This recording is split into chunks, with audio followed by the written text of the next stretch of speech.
Alhamdulillahilladzi khalaqa ash-shuhura wal a'wam was-sa'ati wal ayyam wa fawata bainaha fil fadli wal ikram.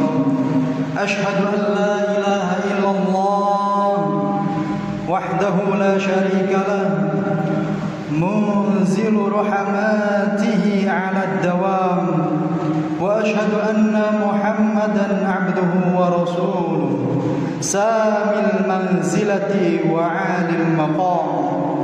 Allahumma salli wa sallim ala habibina wa syafi'ina wa qurrati a'yunina Muhammadin Rasulillahi sallallahu alaihi wasallam wa ala alihi wa sahbihi wa man sara ala nahjihi ila yaumiz zaham.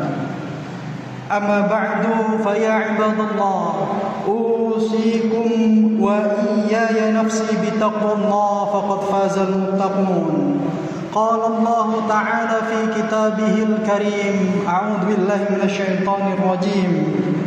Ya ayyuhalladzina amanu ittaqullaha haqqa tuqatih wa la tamutunna illa wa antum muslimun. Wa qala aidan ya ayyuhalladzina amanu ittaqullaha wa qulu qawlan sadida yuslih lakum a'malakum wa yaghfir lakum dhunubakum wa may yuti'illaha wa rasulahu faqad faza fawzan 'azima. Sidang jamaah Jumat yang dirahmati Allah Subhanahu wa taala. Alhamdulillah, patut kita haturkan rasa puja dan puji syukur kita kehadirat Allah Subhanahu wa taala. Yang mana di hari yang berbahagia ini, di bulan yang dimuliakan oleh Allah Subhanahu wa taala, di hari yang dimuliakan oleh Allah Subhanahu wa taala dan juga di tanggal yang sangat dimuliakan oleh Allah Subhanahu wa taala, yaitu bertepatan dengan 10 Muharram. Bulan Muharram di tahun Hijriah ini bertepatan pula di hari Jumat. Marilah kita senantiasa bersyukur kehadirat Allah Subhanahu wa taala atas segala limpahan nikmat karunia iman dan Islam, nikmat sehat dan kesempatan, sehingga kita semuanya tetap berada di jalan yang lurus, ad-dinul Islam. Inilah bulan yang satu bulan di dalam Islam yang mendapatkan kedudukan istimewa di antara bulan-bulan lainnya. Dialah bulan Muharram, satu di antara bulan-bulan yang mulia yang diharamkan di dalam bulan itu untuk kita sebagai umat Islam berperang. Kemuliaan bulan pertama pada kalender Hijriah ini tercatat di dalam Al-Quran bersama 3 bulan lainnya. Maka Muharram dipandang sebagai bulan yang utama setelah Ramadan, yaitu karenanya kita disunahkan berpuasa pada tanggal 10 Muharram yang kemudian juga disebut sebagai puasa Asyura. Allah Subhanahu wa taala berfirman mengenai keutamaan bulan ini. Inna iddatash syuhuri 'indallah 12 syahran fi kitabillah yauma khalaqas samawati wal ard minha arba'atun hurum. Sungguh bilangan bulan pada sisi Allah Subhanahu wa taala terdiri atas 12 bulan. Dalam ketentuan Allah pada waktu Dia menciptakan langit dan bumi, di antaranya ada 4 bulan haram. Dzalikad dinul qayyim, Itulah ketentuan agama yang lurus. Fala tadlimu fihinna anfusakum wa qatilul musyrikina kafah kama yuqatilunakum kafah wa'lamu annallaha ma'al muttaqin. Dan janganlah kamu menganiaya diri kamu pada bulan yang 4 itu. Perangilah kaum musyrikin itu semuanya sebagaimana mereka memerangi kamu semuanya. Ketahuilah bahwa Allah beserta orang-orang yang bertakwa. Quran surat At-Taubah ayat 36. Hadirin jamaah Jumat rahimakumullah, keempat bulan yang dimaksud tersebut 3 berurutan, yaitu Dzulqa'dah bulan Selo, Dzulhijjah atau besar, Muharram sebagai orang Jawa kita menyebutnya Suro, dan bulan Rajab. Hal ini sebagaimana pula disebutkan di dalam hadis Rasulullah SAW, Az-zamanu qad istadara ka hayati yauma khalaqas samawati wal ard. Zaman berputar seperti hari Allah menciptakan langit dan bumi. As-sanatu 12 syahran minha arba'atun hurum salatun mutawaliyatun Dzulqa'dah wa Dzulhijjah wal Muharram wa Rajab mudaral ladzi baina Jumada wa Sya'ban. Yaitu 1 tahun itu terdiri dari 12 bulan, di antaranya 4 bulan haram, 3 bulan berurutan, Dzulqa'dah, Dzulhijjah dan Muharram. Adapun Rajab yang juga merupakan bulannya kaum Mudhar berada di antara Jumadil Akhir dan Sya'ban. Hadis riwayat Bukhari dan Muslim. Sidang jemaah yang dirahmati oleh Allah Subhanahu wa taala. Bulan Muharram juga dijadikan sebagai awal bulan di tahun Hijriah. Mengenai hal ini ada riwayat yang singkat terkait penetapan bulan Muharram sebagai awal tahun. Sebagian sahabat berkata pada Sayyidina Umar, mulailah penanggalan itu dengan masa kenabian. Sebagian berkata, mulailah penanggalan itu dengan waktu hijrahnya Nabi. Kemudian Umar berkata, hijrah itu memisahkan antara yang hak, yaitu kebenaran, dan yang batil atau keburukan. Oleh karena itu, jadikanlah hijrah itu untuk menandai kalender awal tahun Hijriah. Pada hari tersebut umat Islam disunahkan untuk berpuasa. Dalam sebuah hadis yang diriwayatkan oleh Imam Muslim dijelaskan, Ani bin Abbas radhiyallahu anhu maqal, qadima Rasulullah sallallahu alaihi wasallam al-Madinah, fawajada al-yahudu yasumuna yawma Ashura. Fasu'ilu an dzalika faqalu hadza al-yawm alladhi adhara Allah fihi Musa wa bani Israil ala Fir'aun wa nahnu nasumuhu ta'dhiman lahu. Faqala an-nabiy sallallahu alaihi wasallam nahnu aula bi Musa minkum fa'amara bi shaumihi. Dari Ibnu Abbas radhiyallahu anhu, beliau berkata, Rasulullah sallallahu alaihi wasallam datang di kota Madinah. Kemudian beliau menjumpai orang-orang Yahudi itu berpuasa di bulan Asyura, 10 Muharram. Kemudian mereka ditanya tentang puasanya tersebut. Mereka menjawab, hari ini adalah hari ketika Allah Subhanahu wa taala memberikan kemenangan kepada Nabi Musa alaihissalam dan Bani Israel atas Fir'aun. Maka kami berpuasa untuk menghormati Nabi Musa alaihissalam. Kemudian Nabi Muhammad SAW bersabda, kami umat Islam lebih utama dengan Nabi Musa dibanding dengan kalian. Kemudian Nabi Muhammad memerintahkan kita umat Islam semuanya untuk berpuasa di hari Asyura. Hadis riwayat Muslim. Oleh karena itu jamaah rahimakumullah, sudah selayaknya kita juga menjadikan bulan Muharram sebagai tonggak kemenangan umat Islam. Mengapa umat Islam harus bangkit kembali pada saat ini? Karena pada saat ini kondisi kaum muslimin diibaratkan seperti sebuah makanan dalam hidangan yang banyak diperbuatkan oleh orang-orang musyrik, orang-orang yang kelaparan dari segala penjuru. Bukan dikarenakan jumlah mereka yang sangat sedikit, tapi justru sangat banyaknya. Tapi rasa takut dan rasa gentar terhadap kekuatan dan kehebatan kaum muslimin ini telah hilang. hilang dari musuh-musuh Islam. Penyebab utamanya adalah karena telah terjangkitnya penyakit wahan, cinta dunia dan takut mati di sebagian besar umat Islam. Hal ini sesuai dengan ramalan sabda Rasulullah SAW.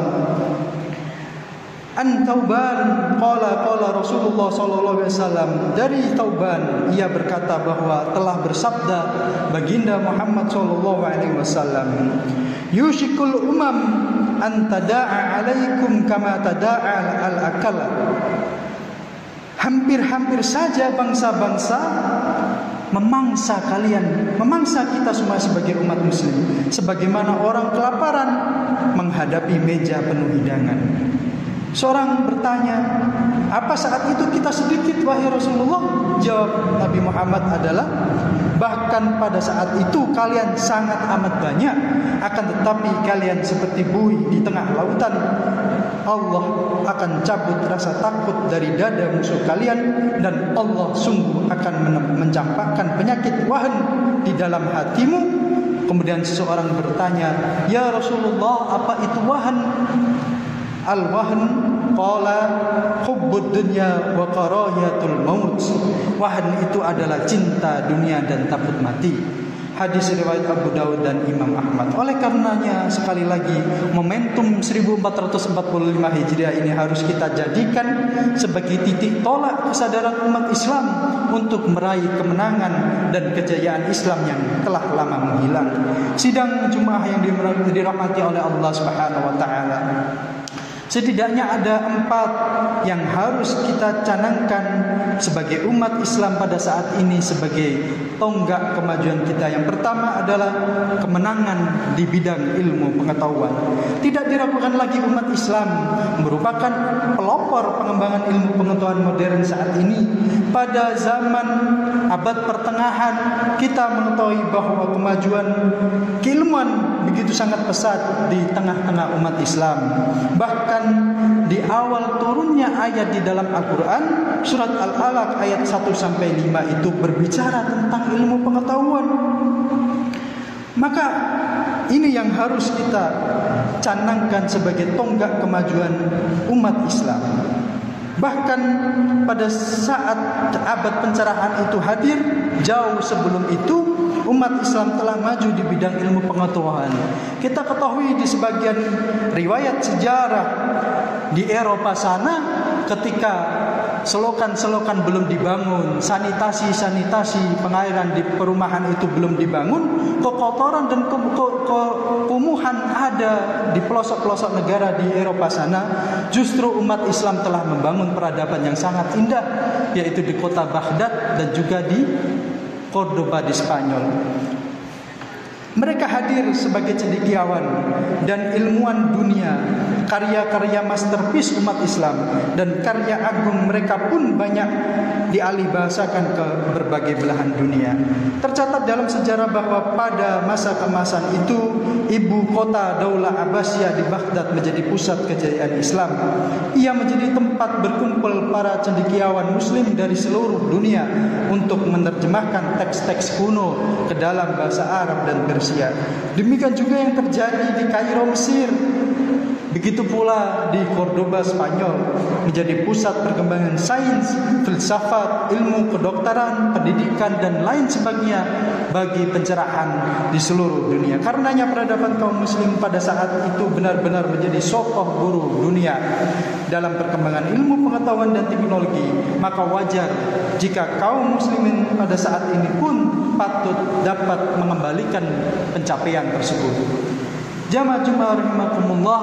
Kemudian yang kedua yang menjadi poin penting kemenangan Islam, yaitu adalah kemenangan di bidang ekonomi. Harus diakui pada saat ini sebagian besar penguasaan sumber-sumber ekonomi di berbagai negara, bahkan di negara-negara yang mayoritas Islam termasuk negara Indonesia, banyak dikuasai oleh orang-orang yang bukan Islam.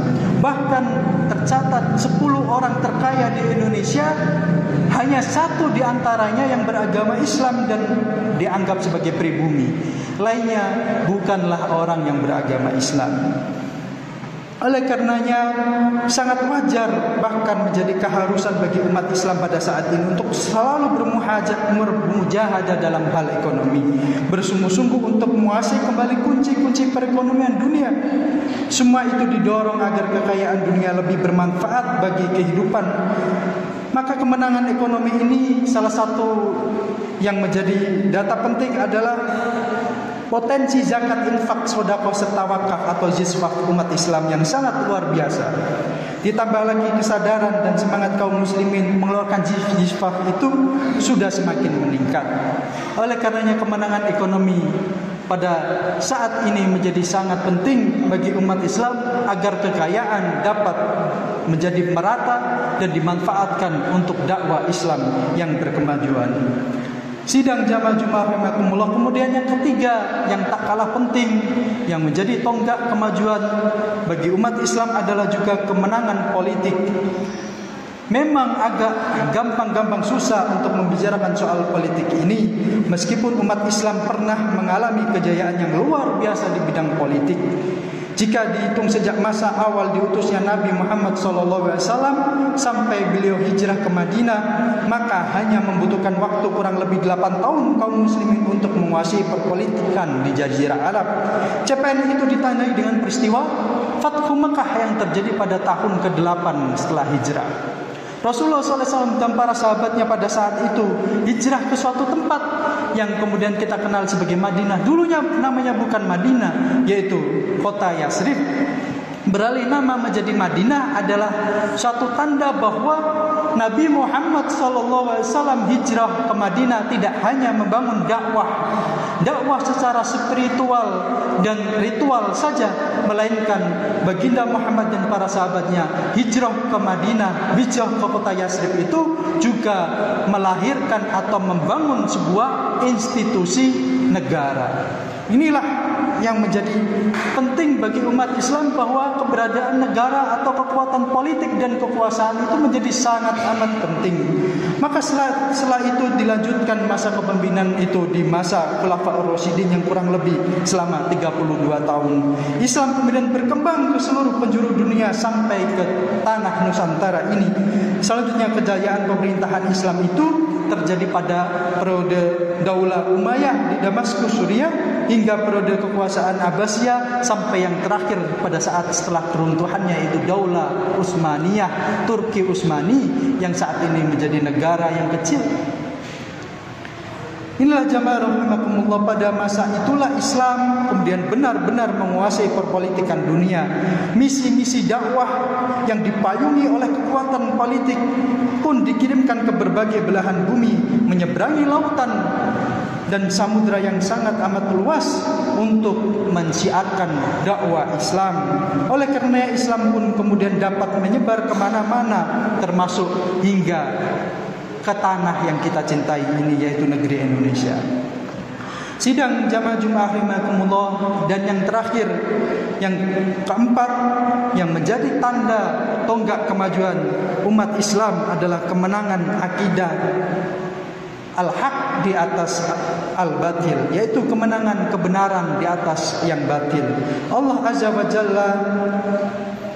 Azza wa Jalla, Tuhan sekalian alam semesta, telah menetapkan bahwa Islam adalah agama yang akan dimenangkan atas agama-agama lainnya.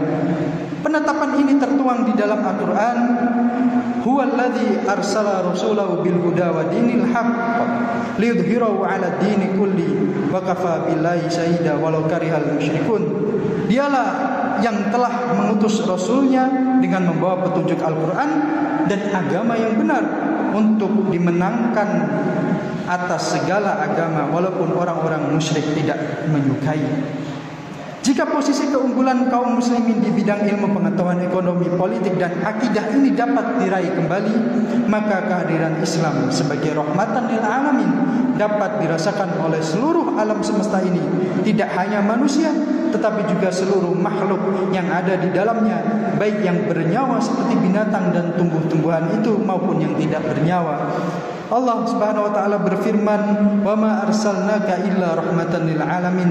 Dan tidaklah kami mengutusmu wahai Muhammad melainkan untuk menjadi rahmat bagi alam semesta. Allah pun berjanji akan memberikan pembelaan dan pertolongan kepada kaum muslimin dalam upaya mereka menegakkan kebenaran al-haq dan melenyapkan kebatilan atau al-batil. Namun janji Allah Subhanahu wa taala tersebut merupakan janji yang bersyarat, yaitu selama kaum muslimin juga dapat membela dan menolong agama Allah. Janji Allah ini sebagaimana tertuang di dalam Al-Quran, Ya ayyuhalladzina amanu in tansurullaha yansurkum wa yuthabbit aqdamakum. Wahai orang-orang yang beriman, jika kamu sekalian menolong agama Allah, niscaya Allah akan menolongmu dan menumbuhkan kedudukanmu sebagai umat Islam di atas muka bumi ini. Sebagai renungan, tentu kita semua merasakan betapa posisi suatu bangsa, termasuk bangsa dan negara kita Indonesia ini, yang tidak cukup memiliki kekuatan dan kekuasaan dan kedaulatan di atas negaranya sendiri, apalagi atas bangsa lain yang sangat susah, sengsara dan menderita. Kita dulu ingat semboyan para pendiri bangsa kita dituntut untuk berdiri di atas kaki sendiri untuk dapat mengelola kekayaan negara kita yang melimpah dan dimiliki sendiri, maka sangat sedikit dapat dirasakan oleh rakyatnya pada saat ini. Bahkan justru bangsa lain yang menikmatinya. Kita seperti terjajah, merdeka namun rasa-rasanya terjajah. Dan memang benar-benar terjajah dalam berbagai bidang. Kita terjajah dalam bidang politik dan kekuasaan. Kita memilih pemimpin seolah-olah tidak memilih pemimpin yang A, B, C seolah-olah sama saja. Terjajah pula di bidang ekonomi, lapangan pekerjaan susah, mencari uang susah karena sistem perekonomian yang dikuasai oleh kapitalisme. Terjajah juga di bidang budaya dan terjajah di bidang-bidang lainnya. Oleh karena itu, mari kita menyadari hal itu semuanya, kemudian bangkit sebagai umat Islam untuk membebaskan diri dari penjajahan modern, penjajahan neokolonialisme dan imperialisme pada saat ini yang terjadi namun tak dapat kita rasakan, untuk merdeka dan meraih kejayaan negeri Indonesia yang kita cintai. Semoga kita semuanya dapat mewujudkan misi Islam yang mulia tersebut, yaitu sebagai rahmatan lil alamin. Barakallahu li wa lakum fil Qur'anil azim wa nafa'ani wa iyyakum bima fihi minal ayati wa dzikril hakim wa taqabbala minni wa minkum tilawatahu fastaghfiruhu innahu wal ghafurur rahim.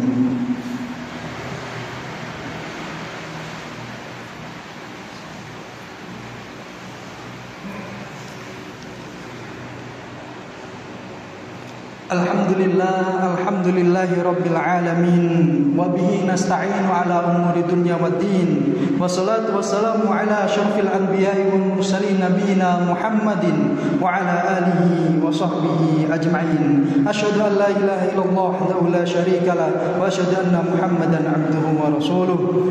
Fa ya ibadallah ittaqullaha haqqa tuqatih, ittaqullaha bihaqqit taqwa, ati'u fis sirri wan najwa. Jamaah Jumat rahimakumullah, Allah Subhanahu wa taala berfirman di surat Ar-Ra'd ayat 11, Innallaha la yughayyiru ma biqaumin hatta yughayyiru ma bi anfusihim. Barangkali cukup berat atau cukup susah untuk sukar untuk dapat diterima pada tema kali ini.